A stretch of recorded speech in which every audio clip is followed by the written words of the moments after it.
Hi, my name's Isaac Giesen and this is my story. All my biltong was off, all my chips were stale and all my chocolate bars were heated up and cooled down 20 times. So my snacks were pretty shit, and then I had nuts as well, and after you've eaten 2 packets of nuts you've had enough of those. Nah, keep it simple.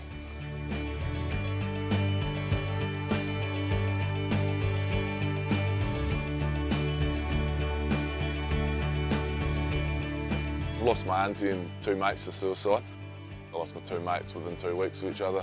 I guess for me with rowing, it was just to row for their names and their memories, so no one else kind of does it again in our friend group or in New Zealand. But it's a sad reality we live in. It's the highest suicide rate in the first world country. I do think there needs to be more talked about it and not be a taboo, or what's the Pandora's box? Like if you open it up, it's all going to unleash where I reckon that's, I think, the whole reason why we have a huge stigma around it, because we can't talk about it.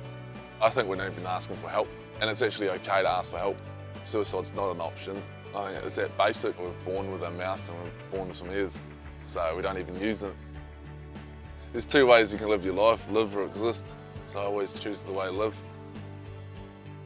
He was always very stubborn at school, which as you get older, that turned into determination.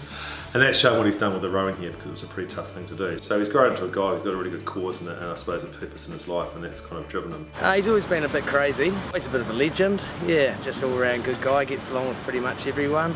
Yeah, it's pretty out there, pretty different to most of us doing our day-to-day jobs. He's out there rowing oceans.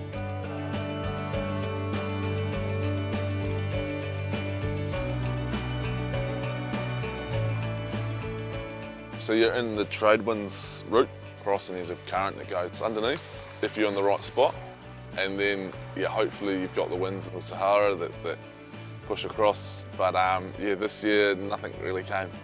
I pretty much had to row over half of it. There was no real help at all. But at the start there was literally days of like a pond, and you had to row a 500 kilo boat, or push really. We spoke pretty regularly. Which was good. At times you'd be talking to him and someone goes, who are you talking to? And you go, oh, there's someone in the middle of the Atlantic.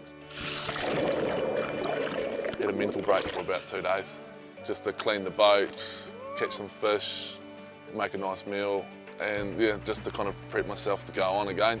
Yes, the first 2 weeks is your body adjusting and adapting. So like day 3, you hit the wall like you wouldn't believe. So it's just this huge emotional roller coaster. And you've got to have support, and that's what Isaac's done really well. He's used his friends and his family and people around him. You don't achieve this on your own. I just constantly had to tell myself the glass is half full and not to think about anything on land. So nothing about pizza or anything, because that starts getting you homesick. Try to look for every little small things in the day, like the sunset or the any rainbows that came along, or I guess the squalls weren't fun. I don't like the rain. But the birds and all the other wildlife you'd see as well were highlights. I had whales, dolphins, turtles. I had a little small bird that followed me the whole time. It came along every day.